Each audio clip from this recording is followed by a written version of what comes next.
नमस्ते बच्चों, मैं डिम्पल भट्ट श्रीमती जेएमजी हाई स्कूल शेरथा, जिला गांधीनगर, कक्षा 9 के इस क्लास में आपका स्वागत करती हूँ। आगे वीडियो में हमने वीरों का कैसा हो वसंत काव्य को पढ़ा था। आज हम इस काव्य के स्वाध्याय को पढ़ते हैं। प्रश्न 1, एक एक वाक्य में उत्तर दीजिए। 1, बार बार कौन गरजता है?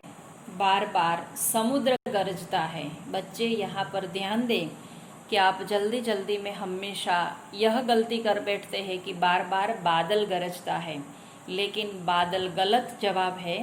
आपको सही जवाब है लिखना समुद्र। काव्य में समुद्र का वर्णन है कि बार बार समुद्र गरजता है।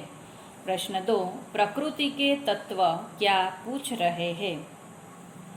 प्रकृति के तत्व पूछ रहे हैं कि वीरों का वसंत कैसा होना चाहिए।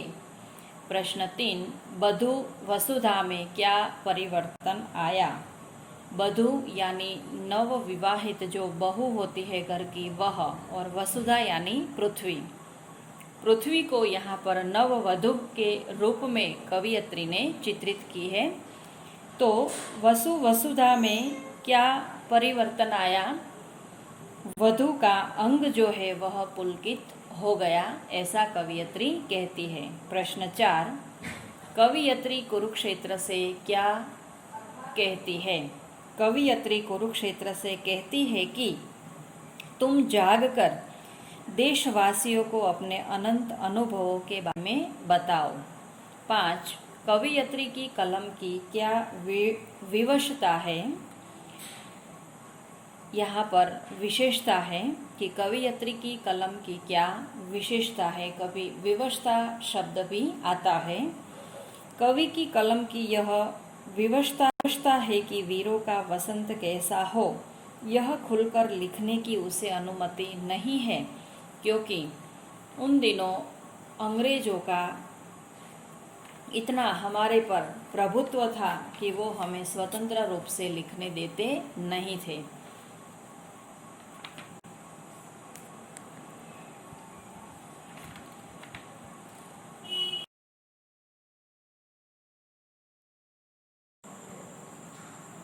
वीरों का कैसा हो वसंत ऐसा कौन कौन पूछ रहे हैं। प्रश्न 2 है, निम्नलिखित प्रश्नों के 2-3 वाक्य में उत्तर लिखिए। उसमें पहला है, वीरों का कैसा है वसंत ऐसा कौन कौन पूछ रहे हैं।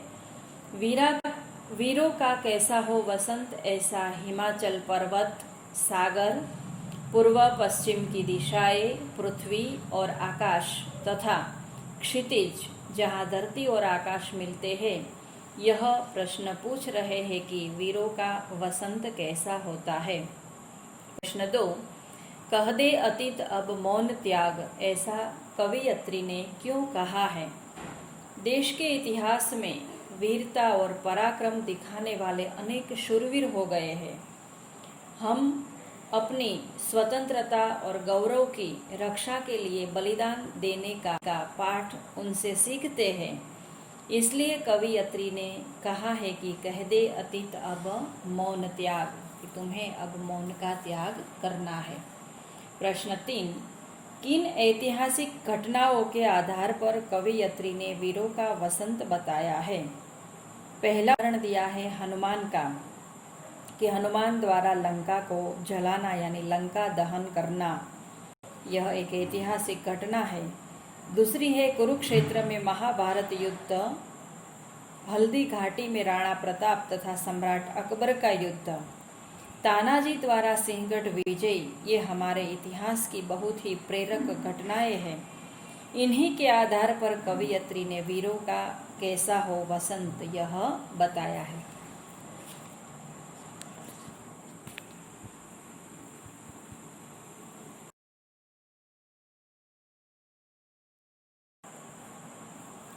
प्रश्न 3, निम्नलिखित प्रश्नों के उत्तर विस्तार से लिखिए। 1, वीरों का कैसा है वसंत, इस पंक्ति को अपने शब्दों में कविता के आधार पर समझाइए। वसंत ऋतु चारों तरफ बिखरी हुई है और अपना सौंदर्य बिखेर रही है। सबसे सुंदर अगर ऋतु कोई है तो वह है वसंत ऋतु, और उन्हीं का वर्णन कवियत्री ने यहाँ पर किया है। चारों ओर सुंदर, सुगंधित और रंग रंग के फूल है, उस पर भौरों का गुंजन हो रहा है। रंग बिरंगी उस पर तितलियां उड़ती है और वह बहुत ही सुहावनी हवा इस ऋतु की विशेषताओं को बताती है। परंतु यह वीरों का वसंत नहीं है, यह तो आम जनता का वसंत है। वीरों का वसंत वह है जिसमें स्वतंत्रता और स्वाभिमान के लिए संघर्ष होता है। वीरों का वसंत वह है जिसमें अन्याय और अधर्म का नाश करने के लिए शूरवीर हंसते हंसते अपना बलिदान देते हैं। प्रश्न 2, हल्दी घाटी और सिंहगढ़ से कवि का क्या तात्पर्य है? यहाँ 2 उदाहरणों के द्वारा कवियत्री ने हमें इतिहास की घटना को वर्णित किया है। मुगल सम्राट अकबर अनेक राजपूत राजाओं को अपने अधीन करना चाहता था, परंतु वह उसमें सफल नहीं हुआ। महाराणा प्रताप अपनी स्वतंत्रता गंवाने के लिए कभी तैयार ही नहीं थे। अंत में दोनों के बीच में हल्दी घाटी के मैदान में युद्ध होता है, और इसी प्रकार सिंहगढ़ भी मुसलमान शासक के अधीन था। पहले वह शिवाजी के पास था, लेकिन पुरंदर की संधि में उसे वह मुसलमान शासक को देना पड़ा था। अधिकार करने के लिए शिवाजी ने महाराज के अपने वीर सरदार तानाजी को यह काम सौंपा और तानाजी ने उस पर आक्रमण किया।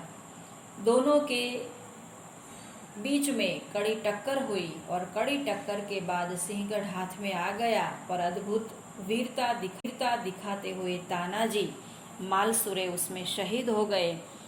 तो इस प्रकार दोनों घटनाओं को कवियत्री ने बताए हैं और उनके संघर्ष को बताते हुए कहा है कि वीरों का वसंत कैसा होना चाहिए।